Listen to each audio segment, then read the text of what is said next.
My parents call it just a get-together when I wasn't invited to my sister's engagement party. So I took off on a solo trip instead. Hours later, my phone couldn't stop vibrating. I found out about Madison's engagement party from Instagram.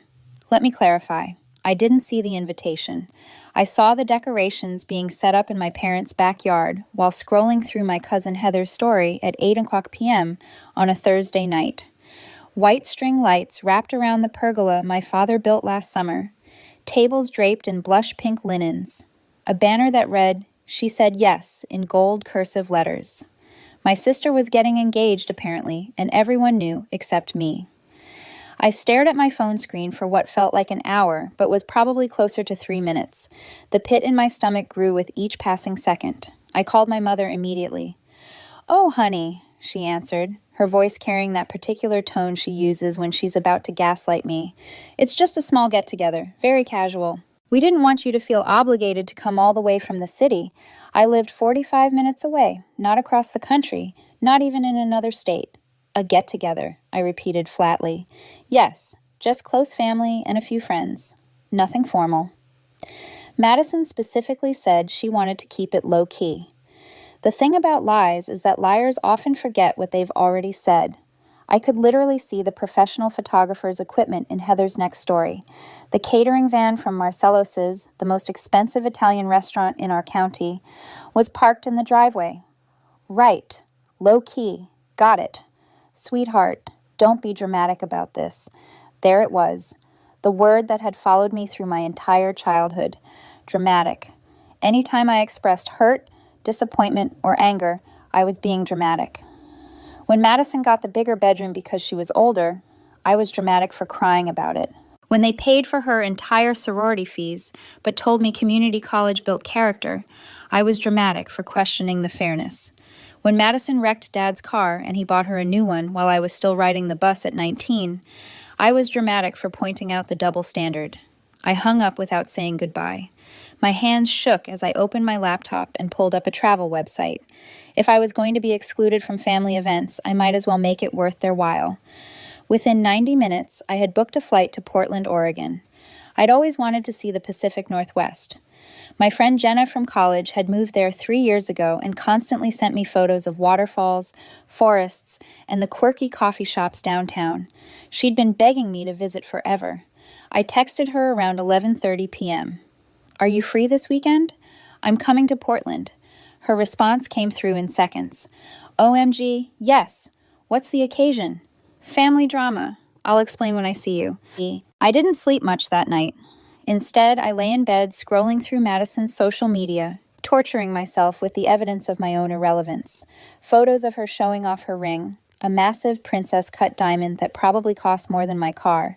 Pictures of her fiancé, Brett, who looked like every other finance bro in a button D down and khakis. Comments from relatives I hadn't heard from in years, all congratulating her, all pretending they gave a damn about family. My flight left Friday at 6:00 a.m. The engagement party was scheduled for Saturday at 2 p.m. Perfect timing. Friday morning, I packed a carry-on with enough clothes for 4 days, grabbed my passport, even though I wouldn't need it, and called an Uber to the airport. I switched my phone to airplane mode before my mother could call and try to manipulate me into coming home. The flight was uneventful. I watched the clouds outside my window and felt something I hadn't experienced in years. Freedom. For the first time in my adult life, I was making a choice that had nothing to do with my family's expectations or Madison's shadow. Jenna picked me up from PDX with 2 iced lattes and a hug that lasted a full minute. "Okay, spill," she said as we drove toward her apartment in the Pearl District. "What happened?" I told her everything. The Instagram discovery, my mother's pathetic excuse, the years of being treated like an afterthought. She listened without interrupting, which is one of the reasons we'd stayed friends for so long. "That's absolutely insane." She finally said, "You know what? We're going to make this the best weekend of your life. Forget them." We spent Friday evening exploring Powell's city of books where I bought 3 novels I've been meaning to read. We had dinner at a tiny ramen shop where the broth was so good I almost cried. We walked along the waterfront as the sun set, painting the sky in shades of orange and purple I'd never seen back home. I didn't turn my phone back on until Saturday morning. Big mistake. 73 notifications, missed calls, texts, voicemails. My stomach dropped. The first text was from my mother, sent at 8:00 p.m. Friday. "Where are you? We need to talk about tomorrow." The second was from my father, sent at 9:00 p.m. "Your mother is very upset. Call her." Then Madison sent at 10 p.m. Mom said, "You're being difficult again. Can you please just come tomorrow? It would mean a lot. Would mean a lot." The audacity. I ignored all of them and had breakfast with Jenna at a cafe that served the fluffiest pancakes I'd ever eaten. We planned our day, Malta Falls, the Japanese garden, maybe hit up some vintage shops in Hawthorne. I was determined to stay off my phone.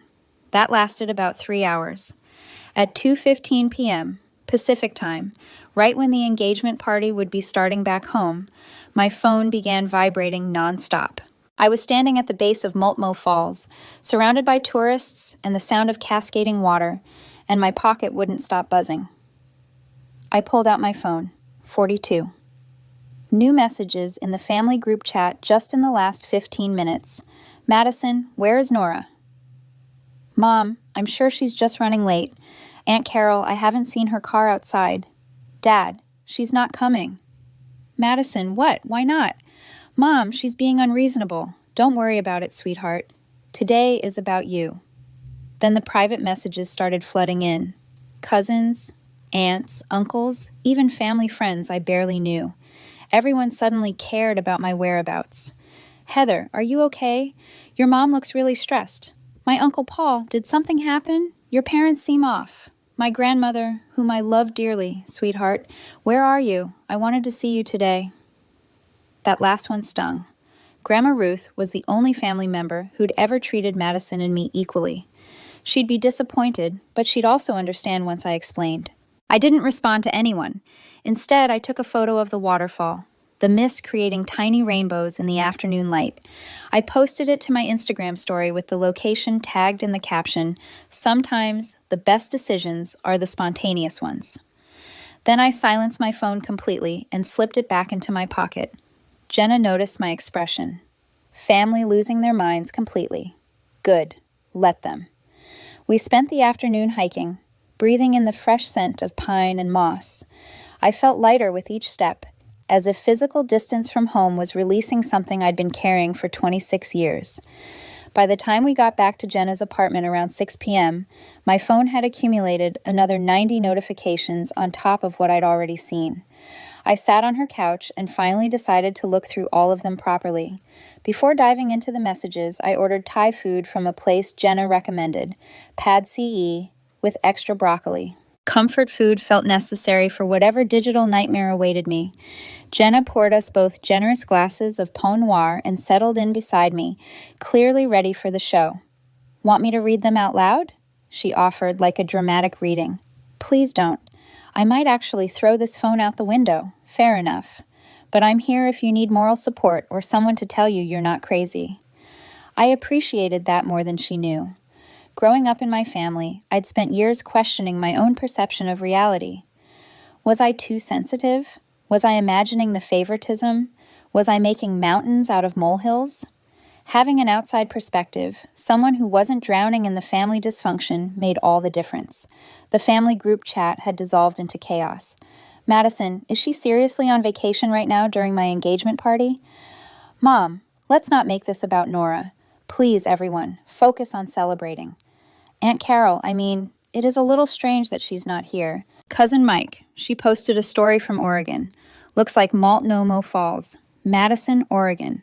She flew to Oregon instead of coming to my party. Dad, that's enough. Everyone drop it."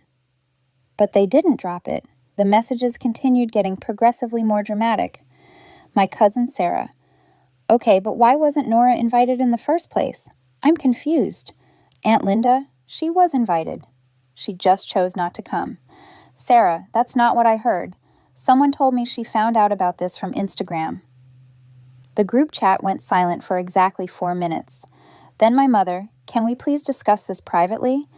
This is Madison's special day, but the damage was done. Other relatives started asking questions in the chat. Why didn't I know about the party? Was there a family fight? What was going on? My private messages were worse. Madison had sent me 15 texts, each one more unhinged than the last. You're so selfish. This is my day, and you're making it about you. Everyone is asking where you are, and it's humiliating. Red's family thinks we have drama. I can't believe you do this to me. You've always been jealous. Mom and Dad are so disappointed. You're ruining everything. That last message made me laugh out loud. I was ruining everything by not attending a party I wasn't invited to. The mental gymnastics were Olympic level. I showed Jenna the messages. She read through them, her expression shifting from amused to genuinely angry. This is insane, she said. She's literally blaming you for ruining a party you were deliberately excluded from. Does she hear herself? Madison has never been great at self-reflection. I admit it. None of us are really. It's a family trait. Still, this is next-level delusion. You were making it about you when they literally hid an engagement party from you. The cognitive dissonance is astronomical. The typhoon arrived, and I paid the delivery driver while Jenna set up plates on her coffee table. We ate in relative silence for a few minutes while I continued scrolling through messages. There were texts from people I hadn't heard from in literal years, suddenly very concerned about my well-being and my relationship with my family. My mother's best friend, Karen, whom I'd last seen at a Christmas party 5 years ago. Hi, sweetie. Your mom is really upset. Maybe you should call her. My father's brother, Uncle Richard, who lived in Florida and never called. Family is important. Nora, don't throw it away over pride. Even my high school friend Tiffany, who was friends with Madison on Facebook. Hey girl, heard there's some family drama. Hope you're okay. Let me know if you want to grab drinks and talk. The thing about family crisis is that they bring out everyone's opinions about situations they don't fully understand. People who'd never witnessed the decades of subtle favoritism, who hadn't been there for every Christmas where Madison's gift outweighed mine by a factor of 3, who didn't know about the college fund that mysteriously only covered one daughter's education. They saw a girl skipping her sister's party and assumed she was being petty. You know what's wild? I said to Jenna between bites of noodles. Half these people have no idea what actually happened. They're just assuming I'm the problem because that's the story they've been told. That's how family narratives work. Jenna replied. She'd majored in psychology and loved analyzing group dynamics. Whoever controls the narrative controls how people perceive the situation. Your mom has probably been crafting this difficult daughter narrative about you for years. She was right. Growing up, anytime I questioned something or stood up for myself, I was labeled as difficult, dramatic, too sensitive. Madison could throw a tantrum, and it was because she was passionate. I could express mild frustration, and suddenly, I was overreacting. The double standard had been so consistent, so pervasive, that even I had started to believe I was the problem. I spent so many years thinking something was wrong with me, I confessed. Like, maybe I really was too sensitive or too demanding. Maybe I deserved to be treated like an afterthought. Jenna reached over and squeezed my hand. There's nothing wrong with you, Nora. There's something wrong with a family system that makes one child feel less than to elevate the other. That's not love. That's dysfunction. My mother called. I declined. She called again. Declined. On the third call, I answered. Nora Marie, you need to explain yourself right now. My full name. She was furious. Explain what exactly? My voice was calm, which I knew would infuriate her more. You know what? You embarrassed this entire family today. Madison is devastated. Your grandmother kept asking about you. Everyone is talking about your little stunt. My stunt? I went on vacation. Mom, people do that. The weekend of your sister's engagement party. The engagement party I wasn't invited to. Silence on the other end. Then we discussed this. It was a small gathering. We didn't think you'd be interested, right? So small, you invited Cousin Mike, whom I haven't spoken to in 5 years. So casual, you hired a photographer in catering. So low-key, you rented specialty linens. How did you Instagram? Mom, your generation really needs to learn about privacy settings. Don't you dare turn this around. You deliberately missed your sister's celebration out of spite. I missed a party I was deliberately excluded from. There's a difference. You're being a child. I'm being an adult who refuses to accept crumbs of affection from a family that's made it very clear where I rank. I could hear my father's voice in the background saying something I couldn't make out. Your father wants to talk to you, Mom said. I don't want to talk to him. Nora, I hung up. My hands were shaking, but not from fear or sadness, from anger, from years of suppressed frustration finally boiling over. The adrenaline coursing through my body was intense. I'd never spoken to my mother like that before, never hung up on her, never directly challenged her version of events. My heart pounded in my chest like I'd just run a marathon. Holy, Jenna breathed. Did that actually just happen? I think I just blew up my entire family. No, she corrected firmly. You just stopped letting them blow up your sense of self-worth. There's a difference. I wanted to believe her. Part of me did believe her, but another part, the part that had been conditioned for 26 years to prioritize family harmony over my own feelings, was screaming that I'd made a terrible mistake. That voice sounded a lot like my mother's. What if I'm being unfair? I asked quietly. What if they really did think I'd be too busy to come? Jenna gave me a look that was equal parts compassion and exasperation. Nora, listen to yourself. You're trying to rationalize why it's okay that your family excluded you from a major life event. You're trying to make their bad behavior your fault. That's what they've trained you to do. She was right. But unlearning decades of conditioning wasn't going to happen in one evening. I knew intellectually that I deserved better treatment. Knowing it emotionally was harder. My phone buzzed again. This time it was a voicemail from my father. I put it on speaker so Jenna could hear. Nora, your mother is very upset right now.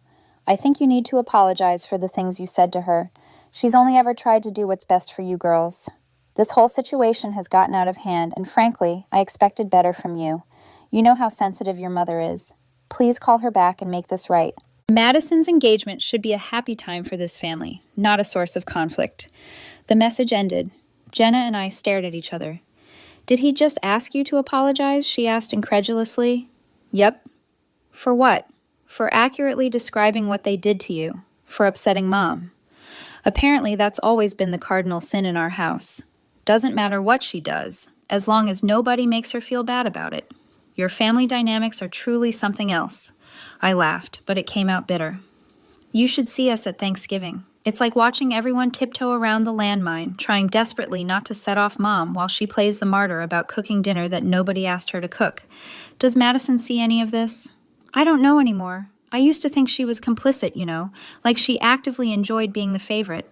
But now I'm wondering if she's just as trapped in this as I am, just in a different way. Jenna handed me a glass of wine. You're not trapped anymore, though. You literally left the state. Physically, sure. Emotionally, I'm still right there in that living room feeling guilty for existing. We spent the next hour talking about family dynamics, trauma responses, and the particular hell of being the scapegoat child. Jenna shared some of her own experiences with her parents, who were divorced and used her as a messenger between them for years. We bonded over the shared experience of being parentified, therapized, and forced into roles we never asked for. Around 9 p.m., completely exhausted from the emotional roller coaster, I decided to take a bath. Jenna's apartment had a deep soaking tub, and she offered me some lavender bath salts and a scented candle. I locked myself in the bathroom and let the hot water ease the tension from my shoulders. In the quiet, with just the sound of water and my own breathing, I finally let myself cry. Not sad tears, exactly. More like release tears. Grief for the family I'd always wanted but never had. Anger at the years I'd spent trying to earn love that should have been freely given. Relief that I'd finally said something, instead of swallowing it down like always. My phone sat on the bathroom counter face down. I could see the screen lighting up periodically with new notifications. Each flash felt like a tiny accusation. How dare you? Who do you think you are? Come back here and take your punishment like a good daughter. But I didn't pick it up. For once, I let myself be unavailable. Let myself be unreachable. Let the chaos swirl without me at the center of it. When I finally got out of the bath, pruny and slightly dizzy from the heat, Jenna had made up her guest room with fresh sheets and left a glass of water on the nightstand. There was a post-it note on the pillow. You're doing great. I'm proud of you. Get some sleep. I crawled into bed and checked my phone one last time before sleep. 214 notifications.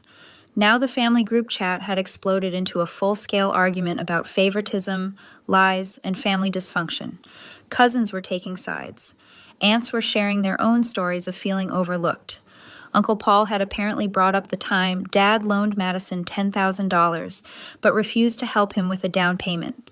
The whole facade was crumbling, and I hadn't even tried to tear it down. I just stopped holding it up. The next morning, I woke to find the notification count had climbed even higher. The family dysfunction had become the main topic of conversation, with various relatives sharing their own experiences of feeling overlooked or manipulated. Jenna handed me a glass of wine. "You're my hero right now. You know that, right?" I took a long sip. "I probably just made everything worse.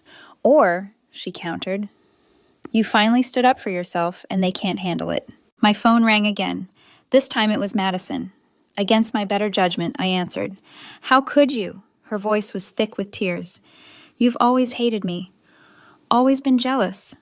And now you're trying to ruin the happiest moment of my life. Madison, I didn't even know about your engagement party until I saw it on Instagram." "You want to talk about how I've ruined things? Let's talk about how you deliberately excluded your only sister from your celebration. Mom said you couldn't make it. She said you had work. That stopped me cold." "What?" "She said you had some big work presentation and couldn't get out of it, so there was no point in sending you an invitation." I closed my eyes. Our mother had played us both. Lied to Madison about why I wasn't there. Lied to me about it being a small gathering. Orchestrated the whole thing to avoid confrontation, never considering that the truth would come out. "Madison, I didn't have a work presentation. Mom never told me about your party. I found out by accident." Silence on her end. Then quietly, "Are you serious?" "Completely serious." I called her Thursday night after seeing Heather's Instagram story. She told me it was just a casual get-together and that you specifically wanted to keep it small. "I invited 70 people. Nora, I wanted you there. You're my sister." The words hit differently than I expected. Madison and I hadn't been close in years, mostly because our parents had pitted us against each other our entire lives. But hearing the hurt in her voice made something crack inside my chest. "She lied to both of us," I said softly. "Why would she do that?" I had theories. Our mother had always been conflict-averse to the point of toxicity. She'd rather lie to everyone than have a difficult conversation. She'd rather manipulate situations than address the underlying issues. She'd spent decades playing favorites while pretending everything was fair, and she'd gotten so good at it, she probably believed her own lies. "I don't know, Madison, but I'm in Portland right now because I thought my family didn't want me at one of the biggest moments in my sister's life." "Portland?" She sounded confused. "Like Oregon?" "Yeah. I got on a plane Friday morning." "Jesus, Nora." She laughed, but it sounded sad. "You really didn't know." "I really didn't." We sat in silence for a moment, processing. Then Madison said something that surprised me. "Mom's been doing stuff like this for years, hasn't she?" "Yeah, she has. I'm starting to realize how many times she's told me things about you that might not have been true, like how you didn't want to go to my college graduation. I was never told about your college graduation, Mads. I found out about it afterward and thought you didn't want me there." "Oh my God," her voice cracked. "What has she been doing to us?" It felt like a dam breaking. All those years of manufactured distance, of misunderstandings and hurt feelings, and our mother had been at the center of it all. "I'm sorry I wasn't there today," I said genuinely. "I would have come if I'd known. I'm sorry too, for believing her, for not reaching out directly." "What happened to us?" I asked. "We used to be close." "Mom happened to us," Madison said bitterly, "and I think it's time we did something about it." After we hung up, I felt exhausted, but also strangely hopeful. Madison and I made plans to meet for dinner the following weekend. Just the two of us, no parents involved. We were going to talk, really talk, for the first time in years. But the drama wasn't over, not by a long shot. Sunday morning, I woke to a series of texts from various family members who'd apparently spent all night discussing the situation. The truth about Mom's lies had spread through the family like wildfire. Madison had told Brett, who told his parents, who mentioned it to some of the guests. Aunt Carol had started asking pointed questions. Cousin Sarah had gone full detective mode. The family group chat was a war zone.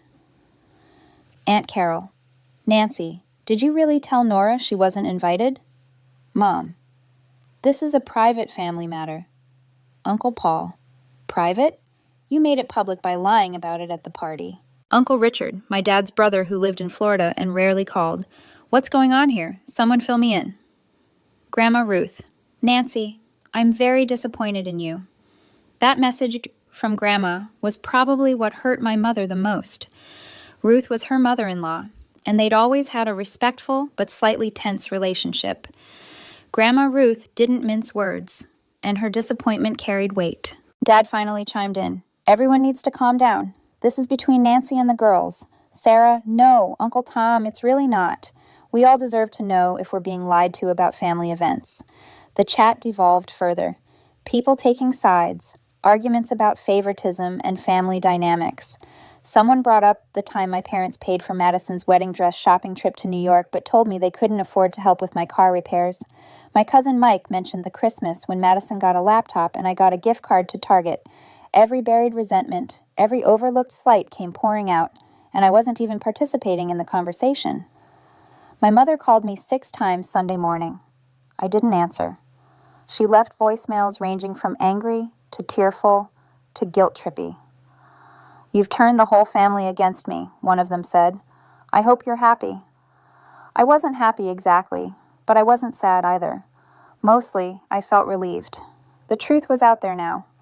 People could make their own judgments. My father's brother, Richard, called too, leaving a message about how family is everything and how I shouldn't throw it away over pride. Easy for him to say from his condo in Tampa, completely disconnected from the daily reality of our family dynamics. Jenna and I spent Sunday exploring the Japanese garden, eating food cart cuisine, and browsing the Saturday market that was still running on Sunday. I posted more photos to my Instagram, showing off the beautiful city and my genuine smile. Multiple family members commented, which felt surreal. Grandma Ruth, beautiful sweetheart, enjoy yourself. Cousin Sarah, you look so happy, good for you. Even Aunt Linda, who'd initially sided with my mother, glad you're having fun, honey. Monday morning, I flew back home. Jenna hugged me tight at the airport. You've started something, she said. I hope you know that. I know. Are you ready for whatever comes next? I have no idea, but I'm done being the family doormat. The flight back felt different than the flight out. I wasn't running away anymore. I was returning on my own terms, with my eyes wide open and my boundaries firmly established. I landed around 3:00 p.m. and took my time driving home from the airport. My apartment had never looked more welcoming. I was unpacking when someone knocked on my door. Madison stood in the hallway holding 2 coffees from my favorite shop. Can we talk? She asked. We sat on my couch and talked for 3 hours. She apologized for years of going along with our parents' favoritism, even when she knew it was wrong. I apologized for resenting her instead of recognizing that she was also a victim of our mother's manipulation. We cried, we laughed, we made a plan. During those 3 hours, Madison told me things I'd never known. Her mom used to tell her that I was jealous of her success, that I talked badly about her behind her back, that I was competitive and couldn't be trusted with personal information. How every achievement Madison shared with the family came with a warning from Mom. Don't tell your sister yet. She's going through a hard time and might feel bad about herself. She made me feel like I had to hide my happiness from you, Madison said, wiping tears from her eyes. Like being successful meant hurting you, and I believed her. I thought you resented me. I did resent you. I admit it. But not for the reasons Mom told you. I resented that you got the love and attention I was starving for. I resented that you seemed to get everything easily while I fought for scraps. But I never wanted you to fail, Mads. I just wanted to matter too. She grabbed my hand. You did matter. You do matter. I was just too caught up in my own stuff to see what was happening. We talked about specific incidents from our childhood and teenage years. The time Madison got a car for her 16th birthday and I got a bus pass and was told to be grateful. How Mom threw Madison a huge graduation party, but told me mine would be just family because money was tight, even though it was only 2 years later. The way Madison's boyfriends were always welcomed into the house, while mine were subjected to interrogations and suspicion. I thought that was normal, Madison confessed. I thought all families had a kid who needed more attention and a kid who was more independent. I needed just as much. I just learned early that asking for it wouldn't get me anywhere. God, Nora, I'm so sorry. I really am. What surprised me most was how much pain Madison carried too. Being the golden child came with its own cage. Every achievement was expected.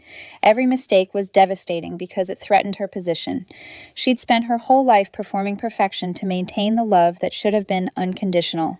Brett noticed it, she said. He told me how I panic if I think I've disappointed his parents, how I need constant reassurance. He asked me why I apologize so much, even for things that aren't my fault. And I realized I've been apologizing my whole life for taking up space, for not being perfect enough, for potentially losing their approval. That's exactly how I feel, I said, stunned. I apologize for existing. We're both messed up, just in different ways. Mom made sure of that. We discussed Brett and his family. According to Madison, they were refreshingly normal. They had conflicts, but addressed them directly. They could disagree without creating drama. Brett's mother had actually apologized to Madison once for being short with her during a stressful week. She apologized, Madison repeated, like it was a foreign concept. Can you imagine Mom ever doing that? Taking accountability for her behavior? I couldn't. In my entire life, I'd never heard my mother say the words, "I'm sorry," unless they were followed by, "You feel that way," or "You misunderstood." The plan was simple. Boundaries. Real ones. Madison and I would maintain our relationship independent of our parents. We'd communicate directly instead of through them. We'd call out lies when we heard them. We'd support each other instead of competing for scraps of approval. Brett's parents are great, Madison told me. They have their issues, but they're straightforward. No games. Being around them has made me realize how messed up our family dynamics are. Are you going to confront Mom? We're going to confront Mom, she corrected, together this week. Wednesday evening, Madison and I arrived at our childhood home together. We texted our parents that we needed to have a family meeting. Dad opened the door looking wary. Mom sat in the living room, her arms crossed defensively. Walking into the house felt surreal. Everything looked exactly the same as it had during my childhood. The same beige couch that Mom had reupholstered twice rather than replace. The same family photos on the wall, though I noticed there were significantly more of Madison than of me.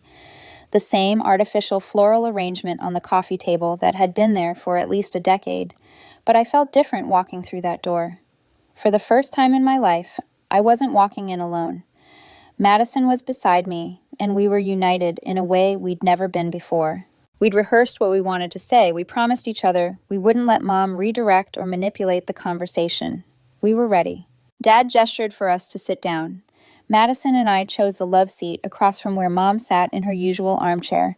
Dad hovered near the doorway like he wasn't sure whether to stay or flee. The air was thick with tension. Mom's jaw was set in that particular way she had when she was preparing for battle. Her hands were clasped tightly in her lap, knuckles white. She looked smaller than I remembered somehow, fragile. It was a look she'd used before when she wanted sympathy. "Girls," she started, her voice saccharine sweet. "I'm so glad you're both here. We can put this silly misunderstanding behind us." "It wasn't a misunderstanding," I said firmly. "It was a deliberate lie." "It was a deliberate lie. Multiple lies, actually." Mom's expression flickered just for a second before the mask slid back into place. "I don't know what you—" "Mom!" Madison's voice was sharp. "Stop, we've compared notes. We know what you did." That's when Mom's face changed. The sweetness evaporated, replaced by something colder. "I see. You two have been talking about me behind my back, ganging up on your mother. How lovely." "We've been sharing our experiences," Madison corrected. "Experiences that don't match up with the stories you've been telling us about each other for years." I pulled out my phone and opened my notes app, where Madison and I had documented everything we wanted to address. Having it written down felt important, like evidence we could reference when Mom tried to gaslight us. "Let's start with the engagement party," I began. "Mom, you told me it was a small, casual get-together. You said Madison wanted to keep it low-key. You specifically said there was no point in inviting me. And you told me," Madison interjected, "that Nora had a major work presentation and couldn't make it. You said you'd already asked her and she declined." Mom opened her mouth, then closed it. I could see her calculating which lie to commit to.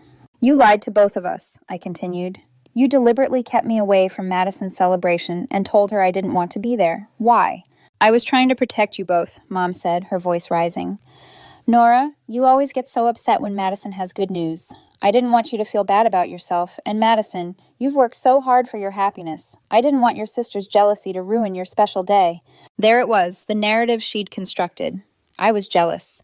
Madison needed protection from me. Mom was just trying to keep the peace. That's not true, I said quietly. I've never been jealous of Madison's happiness. I've been hurt by the constant message that her happiness matters more than mine. Madison pulled out her own phone. I made a list too. Want to hear it? What followed was one of the most difficult conversations of my life. We laid out everything, the lies about the engagement party, the years of favoring Madison while making me feel less than, the way she had manipulated both of us into believing the other didn't care. Mom tried every tactic in her playbook. Denial. That's not how it happened. Deflection. You're both being too sensitive.